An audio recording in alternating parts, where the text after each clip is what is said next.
Tamsin Rook bit her tongue bloody as the auctioneer shoved her onto the crate. The rough pine bit her bare feet, but she locked her knees instead of collapsing. Men ringed the saloon yard, hats low, eyes higher, waiting to see what a girl was worth. The auctioneer's hand clamped around her elbow, jostling her forward like livestock. Bidding starts at $5 for a good, obedient bride. He hollered, "Before we jump back in, tell us where you're from. If this story moves you, please subscribe. Tomorrow, I have a special story for you." The word bride landed heavier than the hot air pressing down on the gathered crowd. Though Tamsin was trying very hard not to think about heat or air or anything that might make it harder to breathe. She kept her chin lifted, the way her mama used to pinch it up with 2 fingers when telling her to look folks in the eye. Mama was gone now, 2 winters in the red earth on the hill behind what used to be their cabin, and the man who demarried her for convenience and cheap labor was the one standing near the makeshift block, arms folded, watching his investment finally pay. "Come on now," the auctioneer crooned, sweeping his hat toward her like he was displaying a prize mare. 19, strong as a mule, knows how to cook, sew, keep a house. Ain't that right, girl? Tamsin swallowed the insult like she de-swallowed everything else these past 3 years and managed the faintest nod. Joe Rook had broken her of answering back. Bruises faded slower in winter. The crowd shifted, boots grinding dust, spurs chiming softly. She saw a few familiar faces from town Mrs. Adderley, who looked away quick. The blacksmith's eldest boy who studied his own hands like maybe they'd started speaking. A couple of ranch hands from the Bar K leaning against the hitching rail arms, draped over it, eyes cold and curious. No one raised a hand. $5, the auctioneer repeated, voice stretching too bright. Worth twice that, she is. Who'll start me?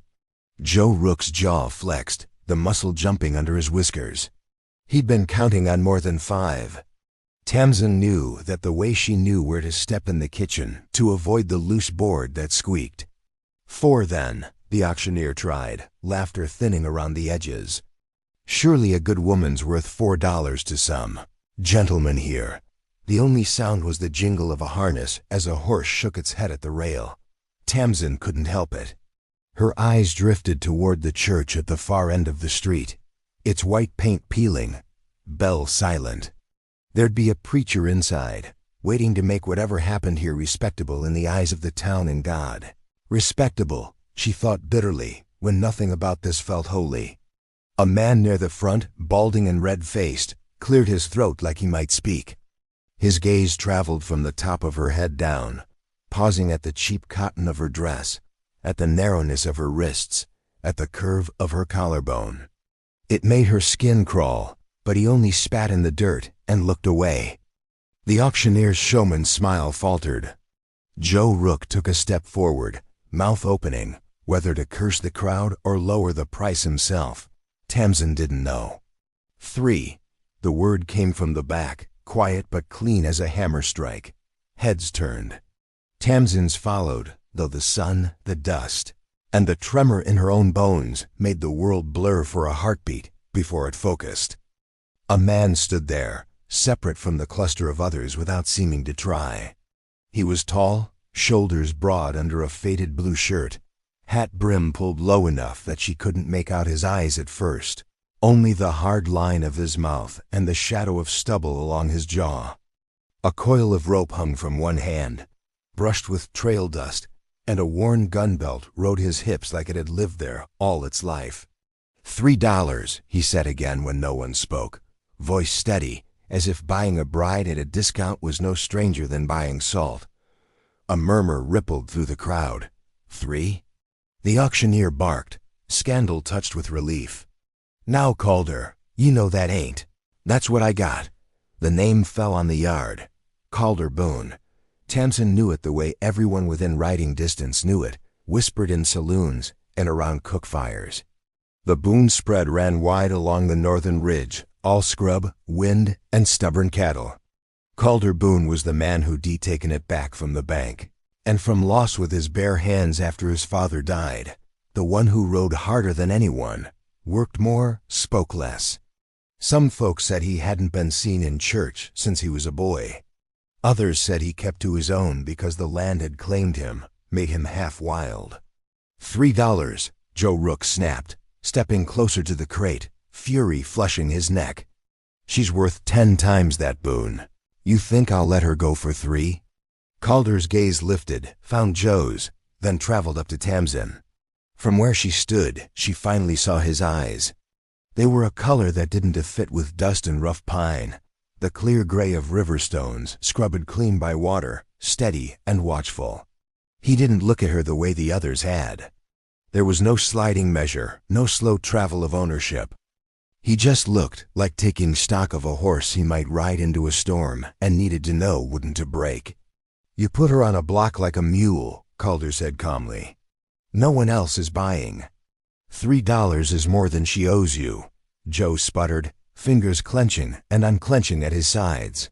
She owes me everything, he hissed. I fed her, clothed her. You fed yourself on her mama's land and called it even.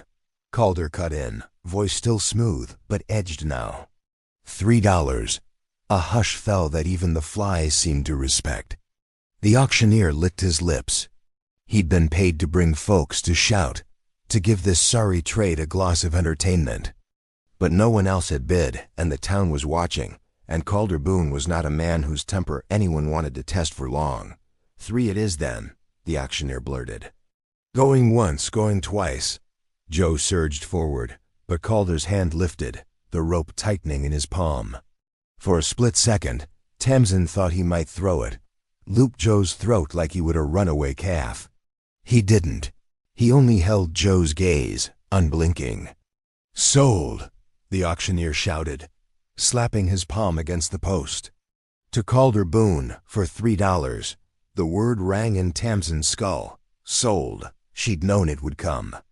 She'd known from the moment Joe told her to wash up, to put on the least worn dress, that he'd finally decided she was worth more as currency than as kitchen help. But knowing and hearing were two different things.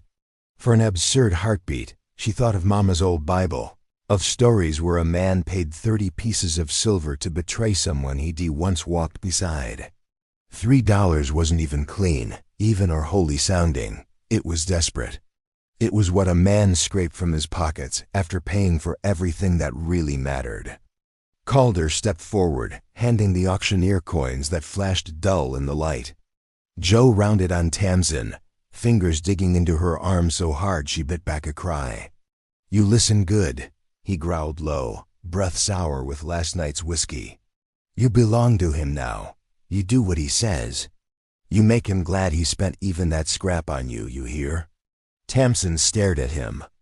She thought of every dish washed, every bat-breaking day in his fields, every slap when she'd been too slow or too tired to keep up.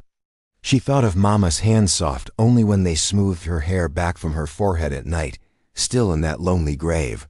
Something, sharp and unfamiliar, rose up in her chest. I never belonged to you, she whispered. Joe's eyes flared. The auctioneer cleared his throat loudly, sensing a brewing storm. Now, no need for unpleasantness on such a happy day, he babbled. Preacher's waitin' over yonder. Let's get this union blessed proper, shall we? Joe's hand twitched like he might strike her anyway, but Calder was there suddenly, as if he'd crossed the yard without bothering with the space between. His fingers wrapped around Joe's wrist, iron under skin. That's enough, Calder said quietly. Joe yanked, but Calder's grip didn't move. You got your money, Calder went on. You don't touch her again. Some of the men in the crowd shifted, the scent of impending trouble thickening the air. Joe jerked free, face gone from red to mottled white. You think buying yourself a wife buys you say over me? He spat. Calder didn't rise to it. He only looked at Tamsin, the slightest dip of his chin toward the church. Come on, he said. For a heartbeat, Tamsin couldn't move. Her legs had turned to water, something inside her shuddering between terror and the strange, dizzy relief of distance from Joe's grip. Then she climbed down from the crate. Her feet hit dirt, not pine, and the ground felt less like a trap. Calder stepped back to give her space, his hand hovering near her elbow but not touching. She noticed that. After so many hands that only knew how to take or hurt, the absence of touch felt like a kind of gentleness she didn't know what to do with. They walked through the parted crowd, whispers trailing them. Boone finally getting hitched. $3. Never heard the like. Girl must be desperate. As if she'd chosen any of this. The church door creaked, and the preacher, Reverend Alton, whose sermons ran long and dry as a summer without rain, met them at the threshold. "Well now," he boomed, smile too wide. "What a fine day for a wedding. Come in, come in." The sanctuary was cool and dim after the harsh light outside. Pews held a scatter of townsfolk curious enough to see this through Mrs. Adderley and the blacksmith's wife, a pair of girls whispering behind gloved hands, a couple of ranch hands who'd followed the spectacle like it was another form of entertainment.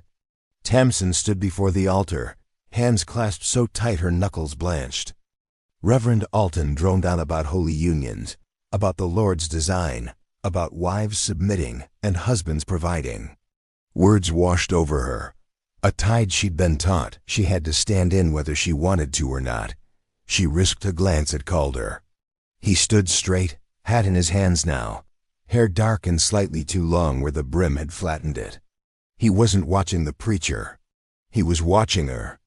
Not staring, his gaze moved, flicking to her clasped hands, to her face, to the way she shifted her weight from foot to foot, but attentive, like he was cataloging facts he might someday need. "What God has joined together," Reverend Alton intoned at last, "let no man put asunder. Do you, Calder Boone, take this woman?" "Yes." The word came quick enough that a ripple of soft laughter stirred the pews.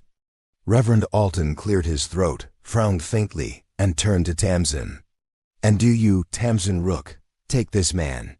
Her last name felt like a shackle. She thought of saying no. The thought flashed wild and bright, like the kind of lightning that split old trees in half. No. She could say no, could wrench free, could run. But to where? Joe would drag her back.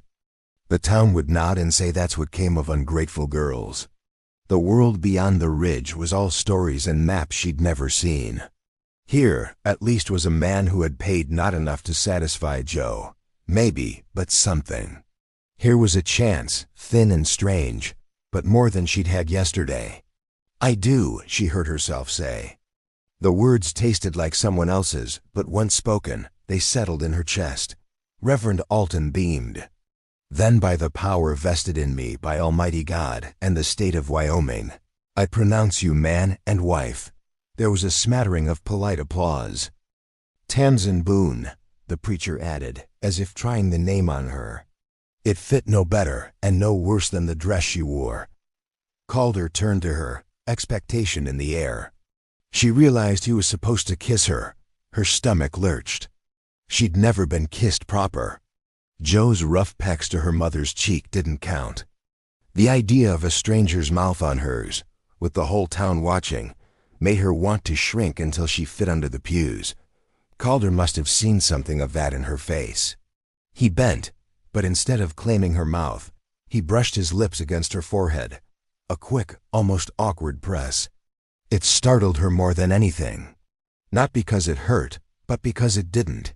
Because it felt like a benediction she hadn't asked for and didn't know how to receive.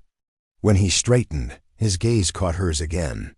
"Mrs. Boone," he said quietly, with a faint nod. It wasn't triumph.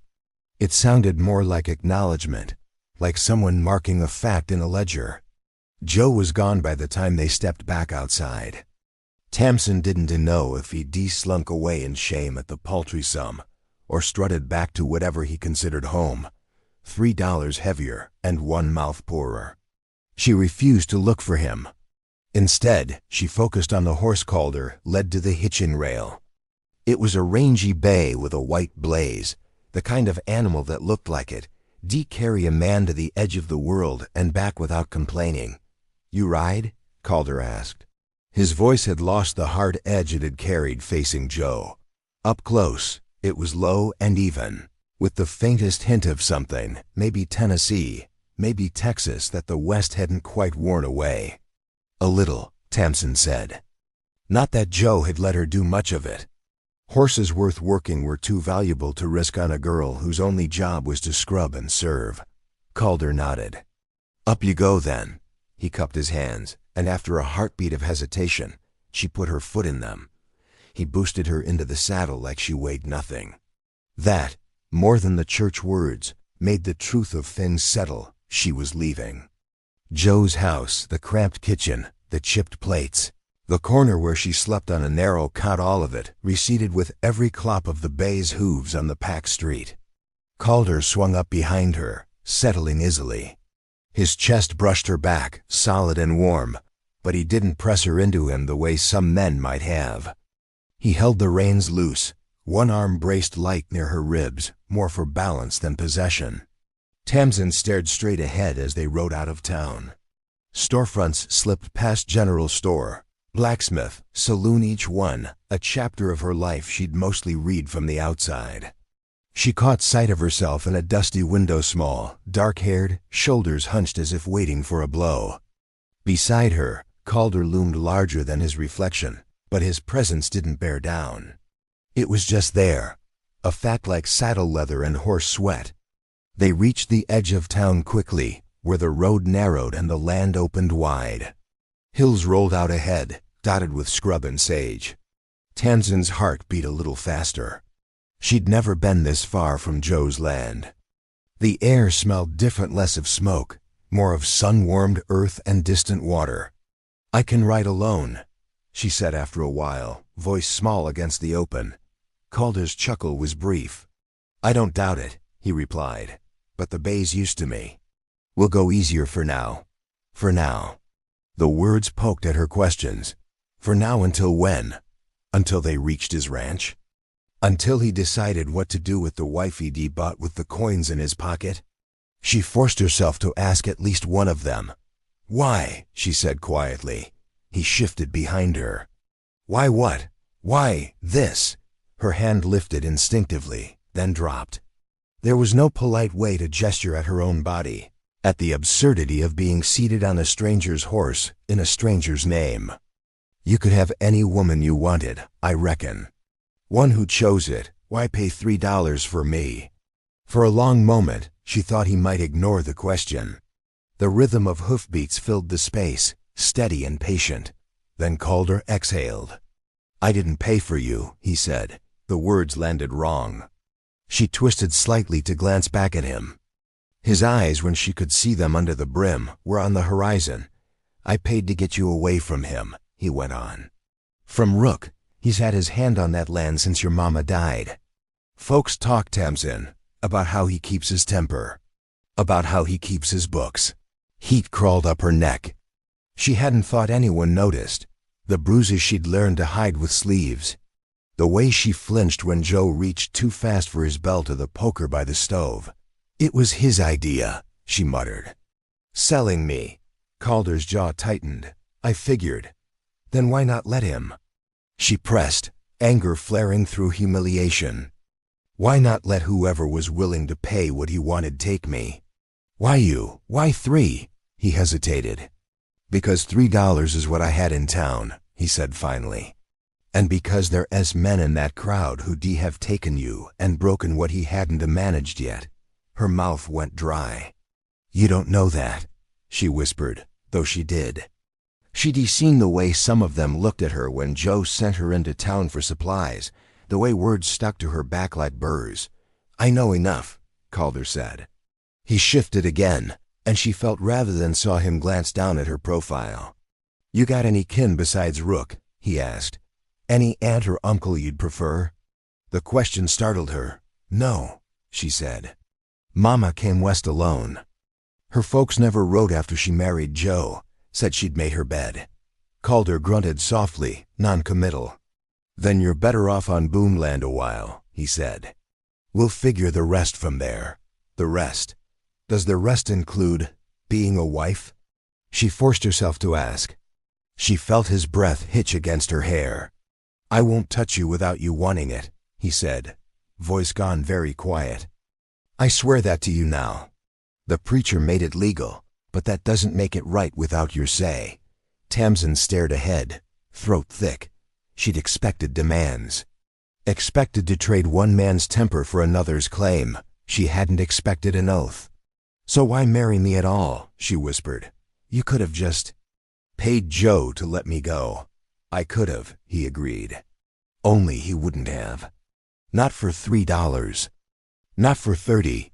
Men like Rook don't give up what they can still use, unless they get something that hurts worse than losing it. "What's that?" Calder's hand tightened slightly on the reins. "Being seen," he said simply. Now everyone in town knows he sold his stepdaughter like a half-broke mule. The ones who gave a damn already thought less of him. The ones who didn't, well, they saw me step in. Which means if he so much as looks at you crosswise again, he's doing it knowing he's crossed my line. Your line. The phrase twisted inside her part protection, part new kind of bind. This story took us a long time. If you like it, subscribe. Now back to the story. The trail climbed gentle as they rode, winding up into low hills that folded around each other toward the distant spine of mountains. By the time the sun tipped westward, the land had changed. Fewer scrub bushes, more grass. Here and there, she saw cattle brown and white shapes scattered like dropped buttons across the slope. Calder pointed with his chin. "Boone Range starts there," he said. Tamsin followed the line of his gesture. There was no fence, no signpost. Just a creek cutting through the land, water flashing where it caught the light. "You own all this?" she asked. He shifted, and she could almost feel him shrug. "Bank says so. Long as I keep paying them more than I sleep," he replied. "My past started it. I'm just trying not to lose it." They forded the creek, the bay picking its way over slick stones. Cold water splashed Tamsin's ankles, shocking her skin. On the other side, the slope rose toward a cluster of buildings, house, barn, a couple of sheds weathered gray. Smoke puffed from the chimney of the house, thin and fragrant. Someone was already cooking supper. Tamsin's stomach tightened with nerves and hunger. As they approached, a figure stepped out onto the porch, shading their eyes. It was a woman, younger than Tamsin had expected. Her hair was plaited thick down her back, dark as Calder's, but shot through with sun-lightened strands. She wore men's trousers rolled at the ankle, boots scuffed, a flour-dusted apron tied over a faded blouse. "About time," she called, voice carrying easily. "You bring the salt like I asked, or do I have to ride back in?" Calder reined the bay to a stop at the base of the steps. "Got the salt," he said. "And something else." The woman's gaze flicked past him to Tamsin, sharp and curious. Her eyes were the same riverstone gray, though where Calder's were steady, hers danced, quick and assessing. "Well, I'll be," she said, a grin tugging one corner of her mouth. "You went and got yourself married without telling me?" Tamsin flushed. She'd forgotten that for the world beyond Joe and the preacher, she wasn't just Tamsin. She was Mrs. Boone now, attached to a man in the place. "Ada," Calder said, dismounting and steadying Tamsin's leg as she swung down. "This is Tamsin. Tamsin, my sister, Ada. Sister." The word loosened something tight in Tamsin's spine. Not a mistress of the house sizing her up, not a rival, but kin of a sort. Ada stepped forward, wiping her hands on her apron before offering one. Up close, Tamsin saw the faint freckles across her nose, the laugh lines hiding in the corners of her eyes. "Nice to meet you," Ada said. "I'd say welcome to Boone Ranch, but you're Mrs. Boone now, so I suppose it's your place same as his." The easy acceptance in her tone made Tamsin's eyes sting. "Thank you," she managed. Ada's grip was firm, not lingering. She tipped her head toward the house. "Come on in then. Supper's nearly done. I made beans and biscuits and whatever's left of the last ham Calder brought down from the smokehouse, unless he fed it to the coyotes." "I feed you before any coyote," Calder muttered. Ada snorted, leading the way inside. The house was simple, but solid plank floors worn smooth. Walls hung with a few faded prints and a rifle or two. The main room held a table, mismatched chairs, a stove in the corner where a pot simmered. A doorway led to what Tamsin guessed were sleeping rooms. It smelled like coffee, wood smoke, and something warm and yeasty. "Set yourselves down," Ada said, grabbing bowls. "Tamsin, you want to wash up?" "Pumps out back, basin on the shelf." "Yes, please," Tamsin said. Ada jerked her chin toward the back door. Outside, the air felt cooler, the sky streaked with the colors of a day ending. Tamsin scrubbed her hands and face at the pump, water shockingly cold, sluicing away dust and the sticky feel of town eyes. She caught her reflection briefly in the basin's surface, a girl with wide dark eyes, wet lashes, hair escaping its braid. Mrs. Boone. The title still didn't sit right. She wasn't sure if it ever would. Back inside, Ada handed her a cloth to dry with and motioned toward the table. "Sit," she ordered. "You look like a rabbit ready to bolt." "We eat first, panic later." Despite herself, Tamsin huffed a small laugh. Calder glanced at her, something like relief flickering across his face. They ate in a quiet that didn't feel unfriendly. The beans were smoky, the biscuits soft enough to make her eyes close on the first bite. Tamsin hadn't realized how hungry she was until her stomach unclenched enough to let food in. Ada chattered between mouthfuls about the calf that had tried to crawl under the fence that morning, about the windmill needing oiling, about old man Harris downriver who near shot his own boot off trying to scare a fox. Calder listened more than he spoke, tossing in a dry comment here and there that made his sister snort. Tamsin let the rhythm of their banter wash over her, something in her aching with the unfamiliarity of a table that didn't serve as a battleground. "You don't say much, do you?" Ada observed at last, tilting her head at Tamsin. Tamsin nearly choked on a bean. "I sorry," she stammered. "I don't know what to say." "Nothing to be sorry for," Ada said, waving her spoon. "You'll find your tongue. Or you won't. We got enough noise between the two of us." Calder's mouth twitched. After supper, Calder rose. "I'll see to the horses," he said. "Ada, you show Tamsin her room?" "Room?" Tamsin echoed before she could stop herself. Ada grinned. "Yes, ma'am, room. You thought we were going to make you sleep in the barn on your wedding night?" Heat flooded Tamsin's cheeks. Ada's eyes sparkled, but her voice gentled. "Don't you worry," she said. "My brother might be mule stubborn and half wild, but he's not without manners. We got 2 rooms back there, Pay's old room and ours. He took Pa's when the old man passed. You can have the other. I bunk in the loft most nights anyhow when it's not snowing sideways." "You don't have to do that," Tamsin protested. Ada shrugged.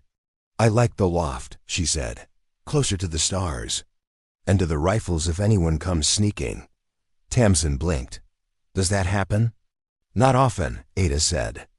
"Most folks round here know better than to try Boone doors after dark. But it pays to be ready."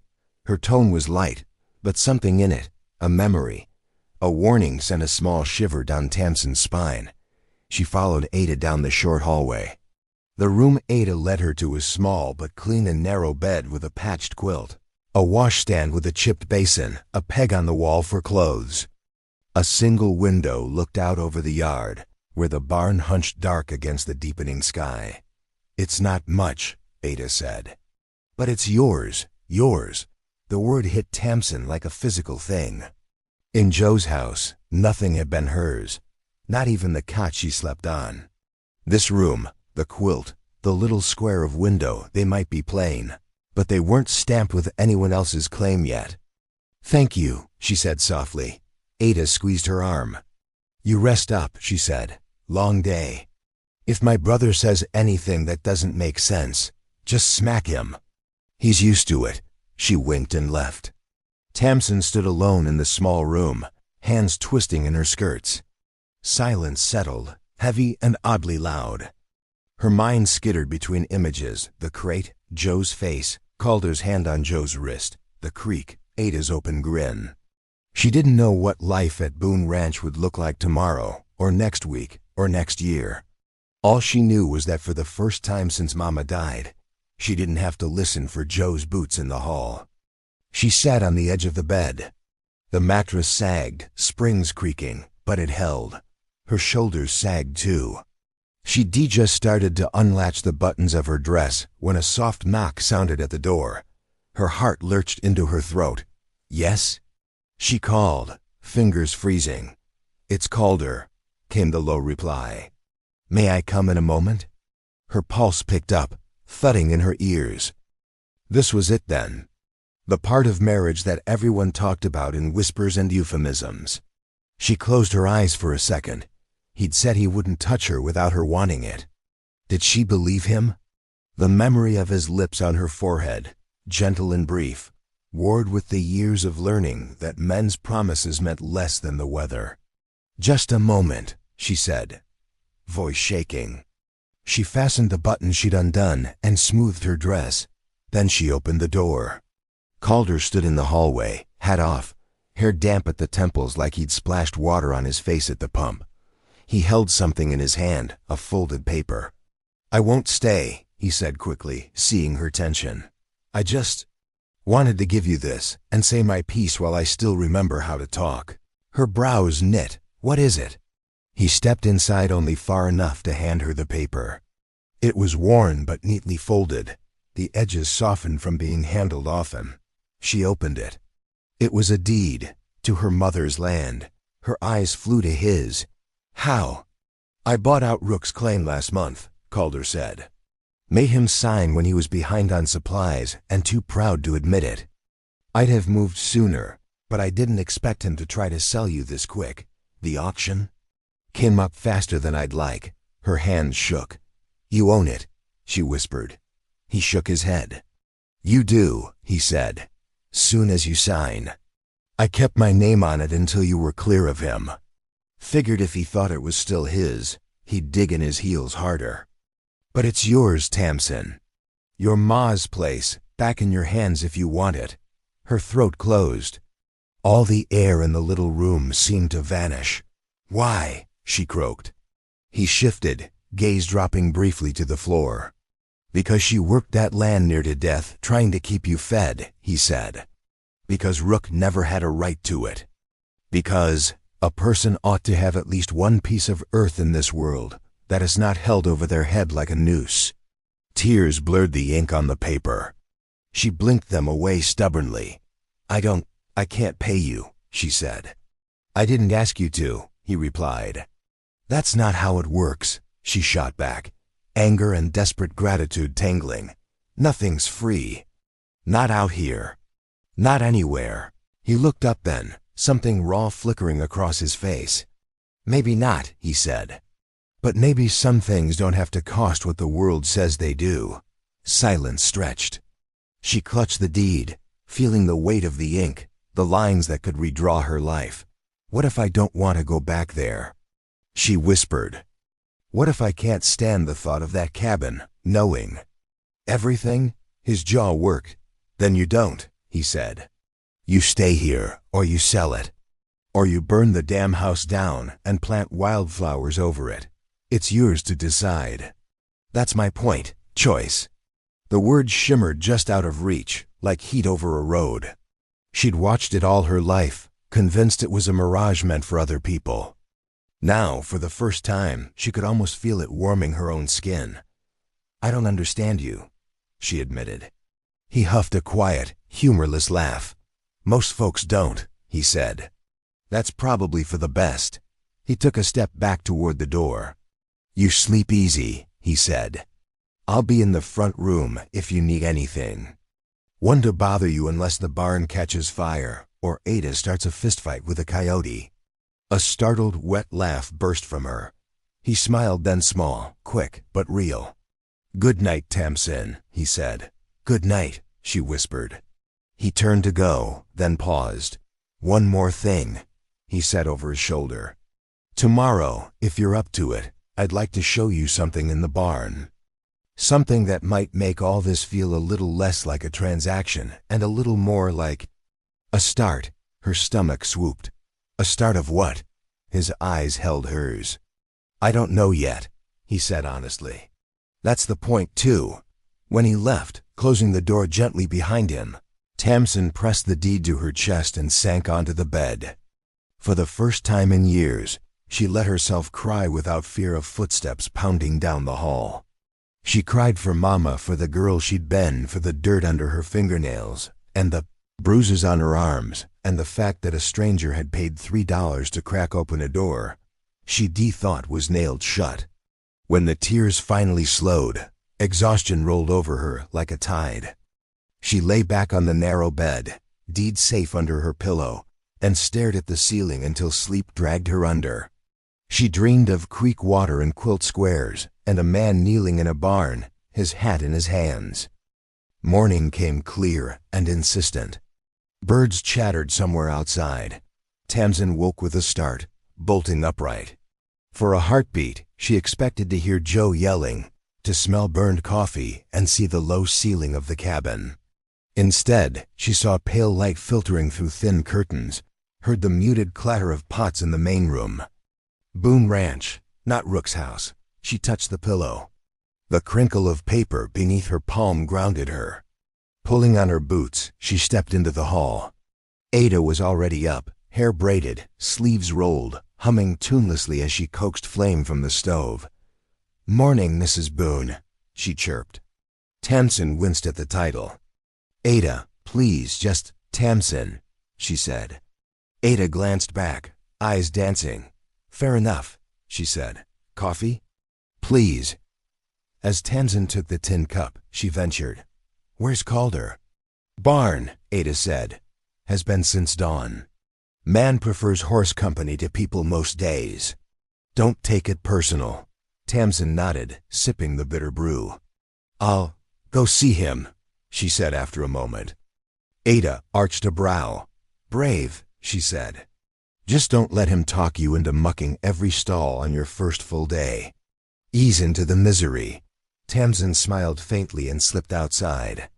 The yard was waking chickens fussing near the coop, a dog trotting along the fence line, nose busy. The barn loomed ahead, doors propped open.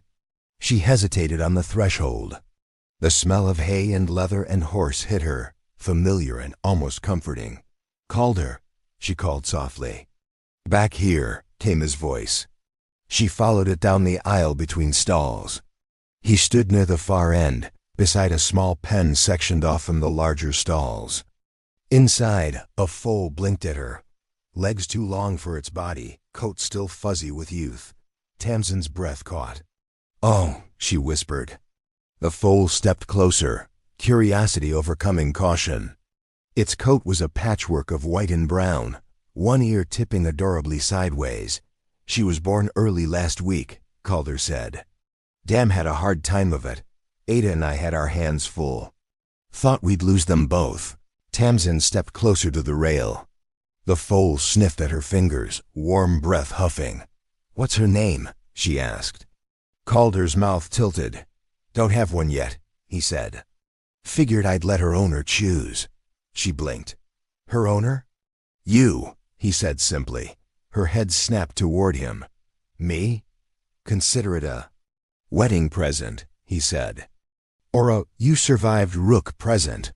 Whatever sits easier in your mind. She's yours to raise, train.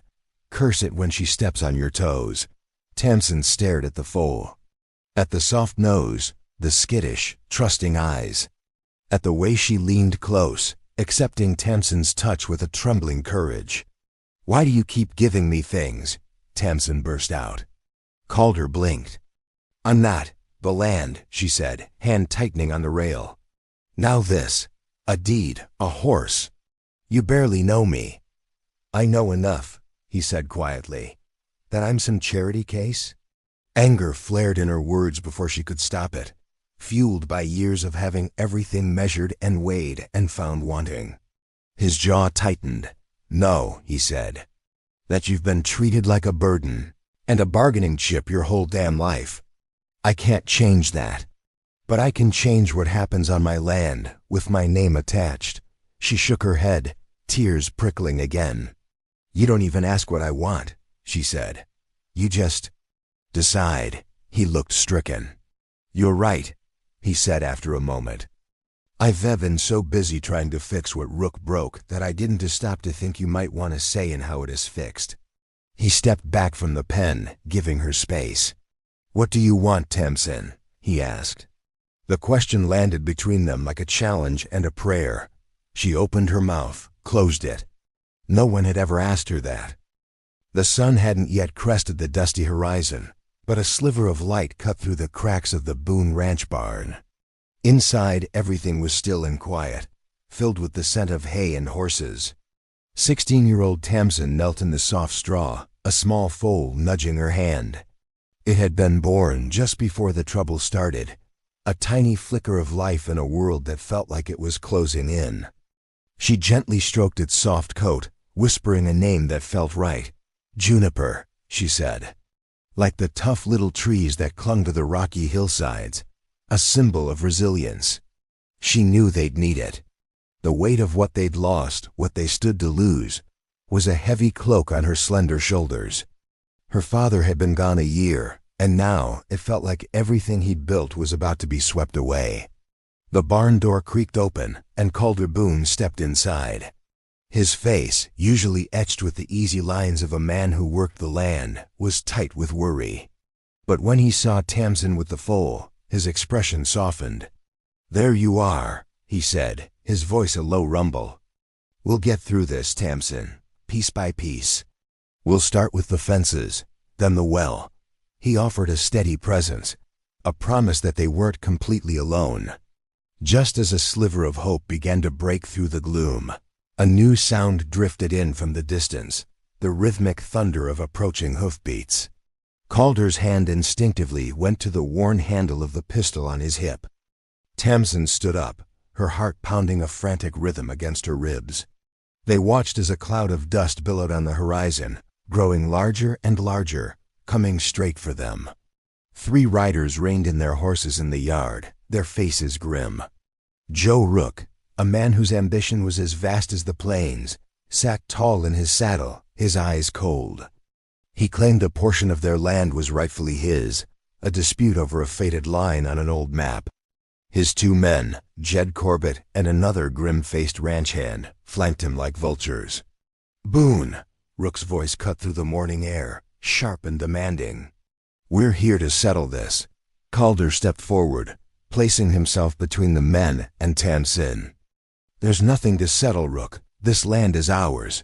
Just as the tension threatened to snap, a 4th rider appeared, the young deputy from town. Let's keep this civil, he said, his voice calm but firm. The air was thick with unspoken threats, the fate of the ranch hanging in the balance. But then, Tamsin stepped out from behind Calder. Her voice didn't waver. This is our home, she declared, looking Rook straight in the eye. We're not leaving. In the barn, little Juniper nickered softly, a small, hopeful sound against the silence of the standoff. It was a new day, and the fight had just begun. The humid air hung heavy, thick with unspoken words. On the porch, 4 figures were locked in a tense standoff. Joe's voice, rough as gravel, cut through the quiet. You ain't got a say in this, Tamsin. I made a deal for you, and you'll honor it.